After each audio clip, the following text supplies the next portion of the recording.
Governor Jeb Bush was the lone casualty of the South Carolina primary. Governor Bush ending his White House run after a disappointing finish. So what are his supporters going to do? Well, one of those supporters, Florida Congresswoman Ileana Ros-Lehtinen, is here to go on the record from Miami. Nice to see you, Congresswoman. Thank you so much, Greta, and you nailed my name. Come on, that's great. I know. The first time when I teased you, it wasn't so good, but this one I got it really good. This time I was really good at it. Anyway, thank you. All right, so thank you. Governor Bush is out of the picture. Donald Trump's in Florida. Dr. Ben Carson lives in Florida, and you're now choosing Senator Marco Rubio. Why? Well, we've never said one bad thing about Marco Rubio, even as I staunchly supported Jeb Bush. Why?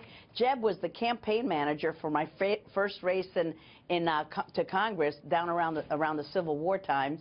But Marco Rubio was one of our first congressional interns, as luck would have it. He was a young student at the University of Miami at the law school, and he joined our office. And, you know, you saw leadership quality all about Marco the moment you met him. He was in charge of the Bob Dole campaign as such a young man.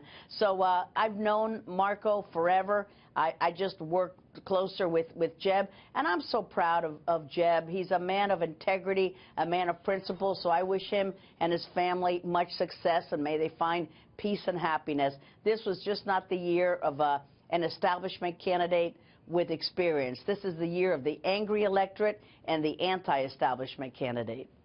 So why not Donald Trump? He's apparently the lead.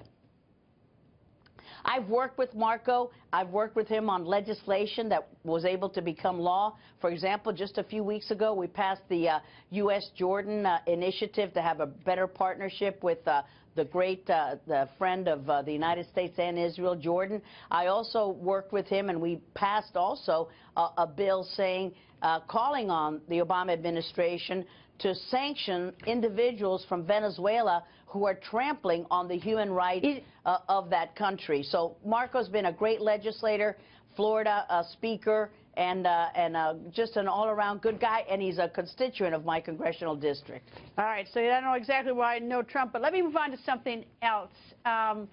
President Obama is going to Cuba in March. Your thought? I think that it's more capitulation from this Obama administration. I'm counting the days till this administration is out of Pennsylvania Avenue, because what have we seen? We signed a very weak and dangerous Iranian nuclear deal.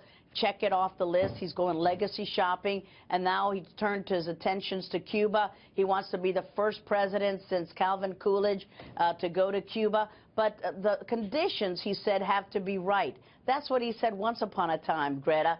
What conditions have been right? What have we seen in Cuba since the president made his announcement to establish diplomatic ties with the regime on December 17th of the year before? All of this has happened. 8,000 people were arrested in Cuba last year. There's been an uptick of Cuban refugees fleeing Cuba, almost 80% increase than in previous years. So there's a mass exodus from Cuba. The dissidents are being rounded up.